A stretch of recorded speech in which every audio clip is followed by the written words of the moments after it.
कर्नाटक की सियासत में आज एक बड़ा बदलाव होने जा रहा है। वरिष्ठ कांग्रेस नेता डीके शिवकुमार आज मुख्यमंत्री पद की शपथ लेने वाले हैं। यह शपथ ग्रहण आज शाम 4:05 पर हो सकता है।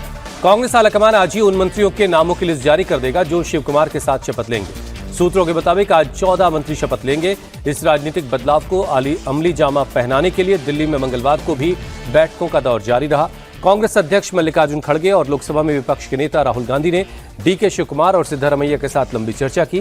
कांग्रेस नेतृत्व में बदलाव कर जहां 2028 के विधानसभा चुनाव और 2029 के लोकसभा चुनाव को टारगेट किया जा रहा है, वहीं बीजेपी ने कर्नाटक में हुए इस बदलाव को विकास विरोधी और सिर्फ कुर्सी का खेल करार दिया है।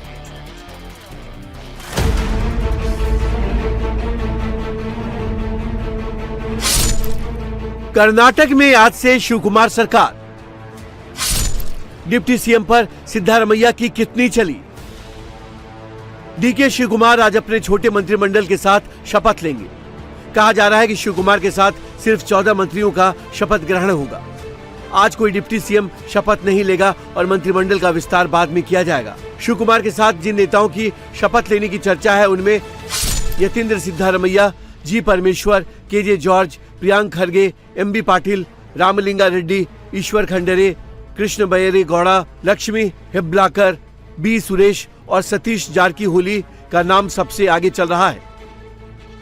हालांकि सूत्र बता रहे हैं कि सतीश जारकीहोली कर्नाटक कांग्रेस अध्यक्ष पद के लिए अगर मान जाते हैं तो संभव है कि उनकी जगह बीके हरिप्रसाद को मंत्रिमंडल में शामिल होने का मौका मिल जाए। इन चेहरों के अलावा के.एच. मुनियप्पा और दिनेश गुंडू राव के नाम भी रेस में शामिल हैं। जिन नामों को करीब करीब तय माना जा रहा है उनमें यतीन्द्र सिद्धारमैया पूर्व सीएम सिद्धारमैया के बेटे हैं और फिलहाल विधान परिषद के सदस्य हैं। डॉक्टर जी परमेश्वर कर्नाटक कांग्रेस के सबसे प्रभावशाली दलित नेताओं में से एक हैं। राज्य के पहले दलित उप मुख्यमंत्री सिद्धारमैया कैबिनेट में गृह मंत्री थे और 2010 से 2018 तक प्रदेश कांग्रेस के अध्यक्ष रहे हैं। केजे जॉर्ज कर्नाटक कांग्रेस के सबसे अनुभवी नेताओं में से एक हैं, जिन्होंने गृह मंत्री, बेंगलुरु विकास मंत्री और ऊर्जा मंत्री के रूप में राज्य की राजनीति और प्रशासन में अहम योगदान दिया है। सिद्धारमैया कैबिनेट में ऊर्जा मंत्री थे। एमबी पाटिल कर्नाटक के प्रभावशाली कांग्रेस नेताओं में से एक है।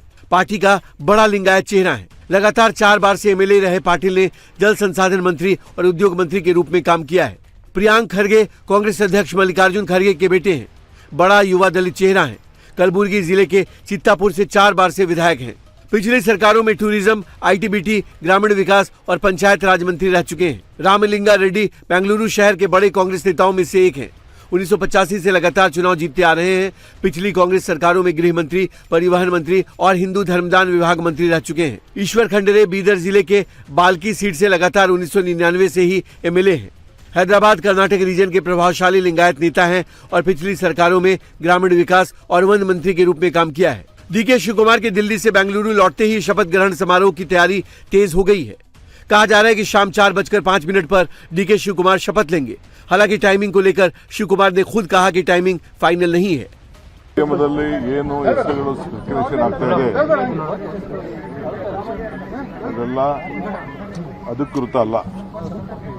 ನಾಳೆ 10 ಗಂಟೆ ಮೇಲೆ 10 ಗಂಟೆನೋ ಮಧ್ಯಾಹ್ನ ನನಗೆ ಹೆಸರನ್ನ ದೆಹಲಿಯವರು ಕಳಿಸ್ಕೊಡ್ತಾರೆ.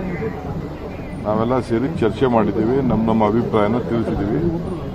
ಅಂತಿಮ ತೀರ್ಮಾನ ದೆಹಲಿಯವರು ಮಾಡಿ ನನಗೆ ಕಳಿಸ್ಕೊಡ್ತಾರೆ. ಆಮೇಲೆ ನಾನು ರಾಜಭವನ್ಗೆ ಪಟ್ಟಿಯನ್ನು ಕಳಿಸ್ಕೊಡ್ತೇನೆ. ಇಷ್ಟು ಮಾತ್ರ ಹೇಳಲಿಕ್ಕೆ ಬಯಸ್ತೇನೆ. ನಾಳೆ ಸಾಯಂಕಾಲ ನಮ್ಮ ಕಾಂಗ್ರೆಸ್ ಭವನದ ಒಂದು ಭೂಮಿ ಪೂಜೆ ಇತ್ತು. ಅದು ಇನ್ನೊಂದು ಪ್ರತ್ಯೇಕವಾದ ದಿನ ಮಾಡೋಣ ಅಂತೇಳಿ ತೀರ್ಮಾನ ಆಗಿದೆ. ಸೊ ಯಾರಿಗೆ ಆ ಇನ್ವಿಟೇಷನ್ ಕಳಿಸಿದ್ದೀನಿ ಅವರೆಲ್ಲ ಇನ್ ಟೈಮಲ್ಲಿ 2 ಗಂಟೆ ಒಳಗೆ ನಮ್ಮ ಬ್ಲಾಕ್ ಅಧ್ಯಕ್ಷರು। शपथ ग्रहण समारोह में कांग्रेस अध्यक्ष मल्लिकार्जुन खड़गे, लोकसभा में नेता प्रतिपक्ष राहुल गांधी के अलावा कांग्रेस शासित राज्यों के सीएम और डिप्टी सीएम, सभी प्रदेश के कांग्रेस अध्यक्ष और सभी कांग्रेस सांसदों को भी न्योता भेजा गया है। शिव कुमार एक संघर्षशील, जुझारू और जनता से जुड़े हुए नेता का कल शपथ ग्रहण है और उसमें सारे देश भर के नेता आ रहे हैं और अगले चुनाव की तैयारी भी उनको करनी है, तो एक बड़ी चुनौती भी उनके साथ है। निश्चित रूप से बिल्कुल दोनों नेता हमारे बहुत ही सम्माननीय और बहुत कर्मठ और अनुभवी नेता हैं। कांग्रेस जहां डीके शिव कुमार की ताजपोशी से गदगद है, वहीं बीजेपी ने कर्नाटक में सीएम चेहरा बदलने को जनता के साथ धोखा करार दिया। सीएम पद से एक ओबीसी चेहरे को हटाने पर भी सवाल उठाए। दुखद है, कर्नाटक के नागरिकों के साथ धोखा है। 3 साल से सरकार चला रही थी, आपस में लड़ने के सिवाय इन दोनों लोगों ने, सिद्धारमैया जी ने और शिव कुमार जी ने, कुछ नहीं किया। पूरा 3 साल कुर्सी की लड़ाई में चला गया। 53,000 करोड़ हर साल निकाले गारंटी के नाम पर, कहाँ गए कुछ पता ही नहीं। कांग्रेस हाईकमान के लिए कर्नाटक में मंत्रियों के नाम तय करना आसान नहीं था। बताया जा रहा है कि सिद्धारमैया ने अपनी मांगे मनवाने के बाद ही इस्तीफा दिया है। राज्यसभा की सीट ठुकराने वाले सिद्धारमैया को फिलहाल कांग्रेस वर्किंग कमेटी का सदस्य बनाकर पहला टास्क दे दिया गया है।